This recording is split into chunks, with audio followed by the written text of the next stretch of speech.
হ্যাঁ পিএসসি তেলিয়ামুড়া কালকে রাত্র 1:30 থেকে 1:45টার সময় কয়েকজন দুষ্কৃতকারী পেট্রোল ডাইলা সারা বাড়ি পেট্রোল ডালছে।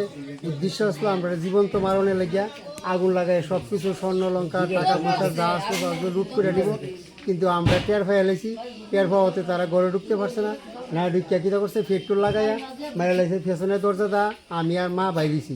উদ্দেশ্য আসলো আমরা মা পুত্রে জীবন্ত মারণে লেগে আর লুট করানোর লেগে। কিন্তু আমরা টাকা পয়সা লঙ্কা অনেক টাকা ক্ষতিপূরণ হয়েছে। কিন্তু আমরা দুইজনকে চিনছি, কিন্তু আমরা পরবর্তী সময় পুলিশের কাছে আমরা স্টেটমেন্ট দেবো, নাম বিয়ক্ষণে গোপন রাখছি। কি কারণ সত্যতমী কারণটা কি?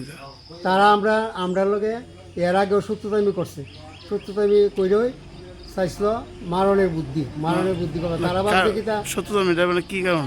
জায়গা সম্পত্তি আগে তারা উজু দিয়ে আমার একবার শুধু ভাইও মারছে।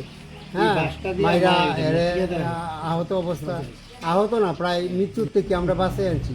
এরপর থেকে তারা আমরা লোকে সত্যতা আমি চাইছিল ওখানে আমরা মাইরা লাগব। এও ভাবছে বাড়িতে, আমিও বাড়ি, মাও বাড়িতে ভাবছে মাইরা লাগব। কিন্তু আমি আর মা বাড়িতে আসলাম, এ বাড়িতে আসলো না। হ্যাঁ এ আগরতলা আসলো।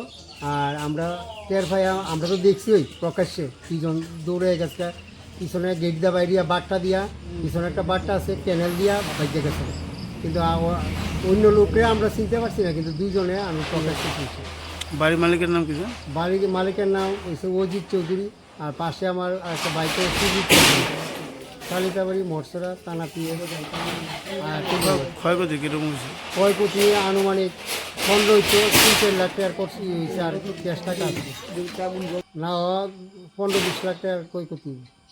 এর বিয়ার জিনিসপত্র, আমরা অনেক জিনিসপত্র, মার গয়নাকাটি আসতো সব। আপনার নাম?